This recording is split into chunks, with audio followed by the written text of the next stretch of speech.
नमो बुद्धाय. मी Suraj Bagde social chain channel यूट्यूबवरून चालवतो आणि आजकाल एक मुद्दा खूप गाजलेला आहे, तो म्हणजे बाबासाहेब आंबेडकर आणि संस्कृत भाषा. नागपूरमध्ये खूप मोठ्या प्रमाणात वाद सुरू आहे या मुद्द्यावर की बाबासाहेब आंबेडकर आणि संस्कृत भाषा यांचा का संबंध आहे. हे आमचे जे विचारवंत आहे, विद्वान आहे, ते थोडेसे सांगतील म्हणून. तर यावर एक कार्यक्रम झालेला बाबासाहेब आंबेडकर यांच्या जयंतीनिमित्त राष्ट्रसंत तुकडोजी महाराज युनिव्हर्सिटीमध्ये, आणि तिथे सरन्यायाधीश शरद बोबडे यांनी आपल्या भाषणामधून एक प्रतिक्रिया दिली. त्यांचं म्हणणं असं आहे की डॉक्टर बाबासाहेब आंबेडकरांनी देशाची राष्ट्रभाषा ही संस्कृत असायला हवी असा प्रस्ताव दिला होता. तोही मान्य न झाल्याने कार्यालयीन कामकाजाची नेमकी भाषा कुठली असावी हे द्वंद्व आज सुरू आहे, असे प्रतिपादन सरन्यायाधीश शरद बोबडे यांनी केले.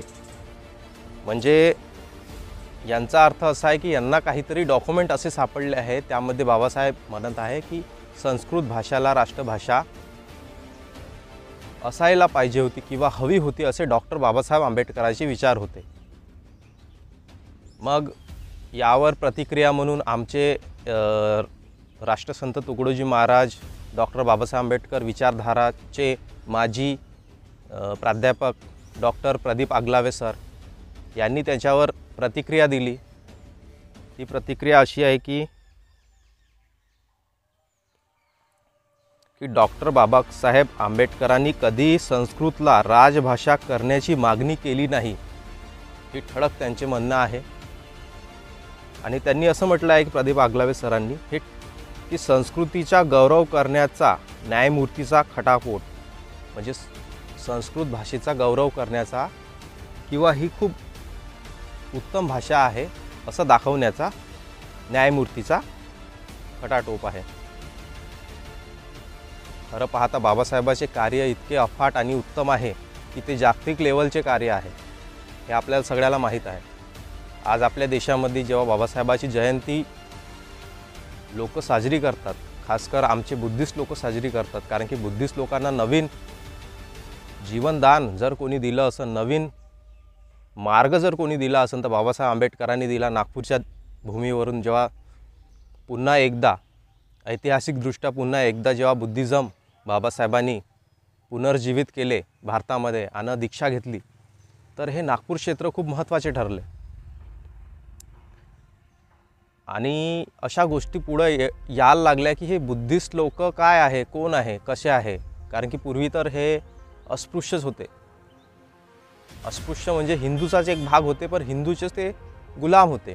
गुलाम वर्गामध्ये मोडल्या जात होते. हिंदूच्या 4 वर्णामध्ये तर न येता ते गुलाम वर्णामध्ये येत होते. आणि गावाच्या बाहेर राहून गावाचे सगळे कामं, जे बी खालच्या लेवलचे कामं आहे, सफाईपासून गाय ढोरं ओढण्यापासून, ते सगळे करत होते. म्हणजे गावाची सेवा करण्यावाले सेवक होते. आणि बाबासाहेब म्हणतात की हे लोक अनटचेबल्स जे आहे ते सुपर गुलाम होते, म्हणजे सुपर स्लेव होते. स्लेवच्या बी पलीकडचे लोक होते. स्लेवना पण जसं अमेरिकेमध्ये स्लेव असतात की त्यांना घरात ठेवल्या जाते, त्यांना त्यांच्या हातातून जेवण घेतल्या जाते, पण इकडे तसं नव्हतं.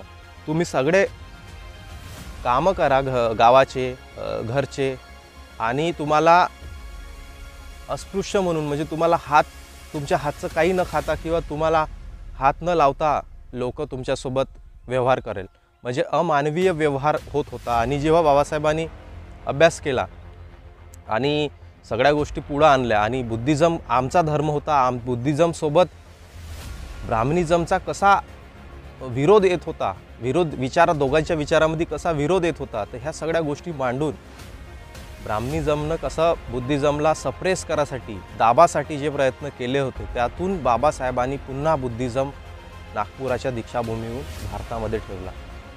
तर ह्या सगळ्या काउंटर गोष्टी होत्या. त्यांना न हात देता, त्यांना न बोलता संस्कृत भाषा, जो बाबासाहेबाच्या जीवनातला खूप मोठा एक म्हणू शकतो ड्रॉबॅक्स आहे की बाबासाहेबांना संस्कृत भाषा शिकण्याचा कुठलाही अधिकार नव्हता. खरं म्हणजे तर बाबासाहेबच आहे की जे अनटचेबल्स होते तेव्हा तेव्हा त्यांना कुठलीही भाषा शिक्षण घेण्याचा अधिकार नव्हता. किंवा जसं वेदामध्ये म्हटलं आहे की शूद्रांना पण वेद ऐकण्याचा अधिकार नाही आहे. जर ऐकलं त्यांना तर कठोर शिक्षा होईल. जसं ऐकलं तर कानामध्ये तेल, तप्त रस, लोह टाकण्यात येईल. जर बोलले ते तर त्यांची जीभ काढण्यात येईल, त्याच्या तोंडामध्ये तप्त लावा टाकण्यात येईल. अशा गोष्टी होत्या. म्हणजे हे शिक्षा होती. तर बाकी वर्णव्यवस्थेतले शूद्राची ही हाल होते. तर बाकी जे आहे त्यांचे काय हाल असेल. तर संस्कृत भाषेचा आणि बाबासाहेबाचा असा एक संबंध डॉक्टर प्रदीप आगलावे सर सांगतात की, मी पूर्ण वाचूनच सांगतो. संस्कृत भाषा ही राजभाषा असावी असा कुठलाही प्रस्ताव बाबासाहेब आंबेडकरांनी संविधान सभेत मांडला नव्हता. संविधान सभेच्या डिबेटमध्ये हा प्रस्ताव नाही किंवा त्याबद्दल कुठलाही उल्लेख नाही. सर्वोच्च न्यायालयाचे न्यायमूर्ती शरद बोबडे यांनी डॉक्टर बाबासाहेब आंबेडकरांचा असा संदर्भ कुठे मिळाला असेल तर तो जाहीर करावा असे आव्हान आंबेडकरी विचारवंत व विद्यापीठाचे डॉक्टर आंबेडकर विचारधारा विभागाचे माजी प्रमुख डॉक्टर प्रदीप आगलावे सर यांनी केला आहे. न्यायमूर्ती बोबडे यांनी 14 एप्रिल रोजी नागपूर येथे राष्ट्रीय विधी विद्यापीठाच्या शैक्षणिक इमारतीचे उद्घाटन प्रसंगी यासंबंधी विधान केले होते. संस्कृत ही देशाची राष्ट्रभाषा करावी असा प्रस्ताव डॉक्टर आंबेडकरांनी दिला होता. त्यावर अनेक पंडितांनी स्वाक्षरी होती. मात्र त्यांचा प्रस्ताव मान्य झाला नव्हता असे मत न्यायमूर्ती बोबडे यांनी केले होते. त्यावर डॉक्टर प्रदीप आगलावे यांनी न्यायमूर्तीच्या विधानाचे खंडन केले आहे. डॉक्टर आंबेडकर यांनी संस्कृत संदर्भात कधीही भाषण केले नाही किंवा चर्चा केलेली उल्लेख सापडत नाही. संविधान सभेच्या डिबेटमध्ये 10 खंडात मराठीत अनुवादन करणारे देवीदास घोडेस्वार यांनीही अशा प्रकारचा उल्लेख कुठेही न असल्याचे स्पष्ट केले. डॉक्टर आगलावे यांनी सांगितले की डॉक्टर आंबेडकर यांना शालेय शिक्षणातून संस्कृत विषय घ्यायचा होता, मात्र अस्पृश्य असल्याने तो घेता आला नाही. त्या व्यतिरिक्त त्यांनी पर्शियन भाषेचा अभ्यास करावा लागला. BA मध्ये जाती भेदामुळे त्यांना संस्कृतचा अभ्यास करता आला नाही. त्यानंतर मात्र त्यांनी स्वतःहून संस्कृत शिकून घेतली, कारण त्यांना हिंदू धर्माचे सत्य उघड करायचे होते. मात्र देशाची कामकाजाची भाषा संस्कृत असावी असा आग्रह त्यांनी कुठेही कधीही केला नाही. संस्कृतीचे गौरवकरण करण्याच्या न्यायमूर्तीचा खटाटोप असल्याची टीका या विधानात निषेध करीत असल्याचे डॉक्टर आगलावे सर म्हणत आहेत.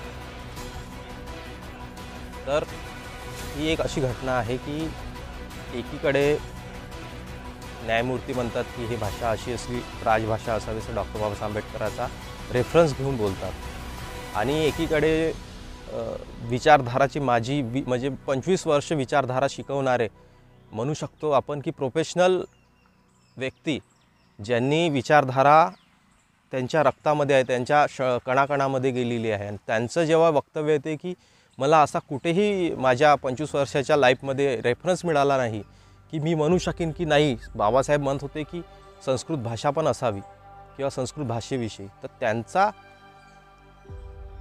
एकतर आपण म्हणू शकतो की बोबडे यांनी संस्कृत भाषाला प्रमाण ठेवून, म्हणजे असं का संस्कृत भाषेविषयी त्यांना प्रेम आहे किंवा संस्कृत भाषा असावी असं वाटत आहे. आणि प्रदीप आगलावे सर की तुम्ही बाबासाहेबाचा रेफरन्स म्हणजे कशाला घेत आहे, त्यांनी तर कधी म्हटलंच नाही. या सगळ्या गोष्टी काउंटर करण्यात येत आहेत. यामध्ये माझी भूमिका अशी आहे की मी पण डॉक्टर आंबेडकर थॉट केला आहे 2 वर्ष, आणि बाबासाहेबांना 10 ते 15 भाषा अवगत होत्या त्यांच्या लाईफच्या एंडिंगपर्यंत. म्हणजे त्यांना म्हणजे जेव्हापर्यंत विद्वत्ता प्राप्त झाली, संपूर्ण विद्वत्ता प्राप्त झाली, बुद्धिझम जेव्हा कन्वर्ट झाले, त्यांच्या या जीवनाच्या प्रवासापर्यंत त्यांना 10 ते 15 भाषा अवगत होत्या. त्यामध्ये संस्कृत पण एक आहे. आणि हे सत्य आहे की संस्कृत त्यांना शिकायची होती, त्यांना शिकू दिली नाही. मग ते जर्मनीसारख्या देशात गेले, तिकडून संस्कृत शिकले. संस्कृतमधले इकडचे जे वेद आहे ते वाचन केलं. वेदामध्ये काय आहे, इतकं कसं काय आहे, कुठून वर्णव्यवस्थेची निर्मिती झाली, या सगळ्या गोष्टीचा उघड केली त्यांनी. त्यांना समजलं की वेद, मनुस्मृती आणि पुराणे, अरण्यके ह्या सगळ्या गोष्टी ज्या आहे ह्या संस्कृतमध्ये आहे, आणि संस्कृत भाषा जी आहे पर्टिक्युलर कम्युनिटीची आहे. ती सार्वजनिक भाषा नाही आहे. परंतु जर आपल्याला या पर्टिक्युलर कम्युनिटीचं भारतावर वर्चस्व आहे, हे शिक्षण व्यवस्थेला कंट्रोल करतात आणि आपण या शिक्षण व्यवस्थेमध्ये आपल्याला जास्तीत जास्त उच्च शिक्षित झालं पाहिजे. या माध्यमातून त्यांनी संस्कृत भाषेचा अभ्यास केला आणि संस्कृत भाषेचा अभ्यास करून त्यांनी येथील जाती व्यवस्थेचा अभ्यास केला. जाती व्यवस्थेचा अभ्यास करण्यासाठी बाबासाहेबांनी संस्कृत भाषेचा अभ्यास केला आहे असं मला वाटते. यामध्ये बाबासाहेब कधीही संस्कृत भाषेचा पुढाकार करताना दिसले नाही. बाबासाहेबचे जास्तीत जास्त जर खंड वाचले आपण तर ते इंग्लिशमध्ये आहे आणि बाबासाहेब स्वतः म्हणतात की मला आता इतक्या भाषा अवगत आहे, पण मी जेव्हा विचार करतो तेव्हा मी इंग्लिशमध्ये विचार करतो, म्हणून माझे जे खंड आहे ते इंग्लिशमध्ये आहे. आणि बाबासाहेबाचा सगळ्यात मोठा जर जोर अगर कोणत्या भाषेवर होता, जी मदर ऑफ लँग्वेज म्हणू शकतो आपण, ती म्हणजे पाली भाषा आहे. बाबासाहेबांनी पाली भाषेवर संपूर्ण व्याकरण लिहिलेलं आहे. असं व्याकरण जगात तुम्हाला कुठंच सापडत नाही. जर बाबासाहेबांना संस्कृत भाषेचा जर समजा गौरव करायचा असता तर एक तरी पुस्तक किंवा रेफरन्स असला, पण आज तो उपलब्ध नाही. त्यांनी आपल्या खंडामध्ये पाली भाषेचा व्याकरण तयार करून ठेवलं आणि पाली भाषा बुद्धिस्ट लोकांची कशी भाषा आहे आणि त्रिपिटक कसं पालीमध्ये आहे आणि ह्या सगळ्या गोष्टी कशा पुढे आल्या पाहिजे यावर भर दिला, नक्की संस्कृत भाषेवर. संस्कृत भाषा तेव्हा त्यांना शिकायची होती, शिकू दिली नाही. त्यांनी बाहेरून शिकले आणि वेदाचा अभ्यास केला, वर्णव्यवस्थेचा अभ्यास केला. ह्या सगळ्या गोष्टी बाबासाहेबांनी आपल्या लाईफमध्ये करताना हे जेव्हा असे वाक्य येतात तेव्हा विचारधारेचे जे प्रमुख आहेत, आमचे प्रदीप आगलावेसारखे किंवा आमचे जे विचारवंत आमचे बुद्धिस्ट लोक आहेत, त्यांनी खंडन करता आलं पाहिजे. नमो बुद्धाय.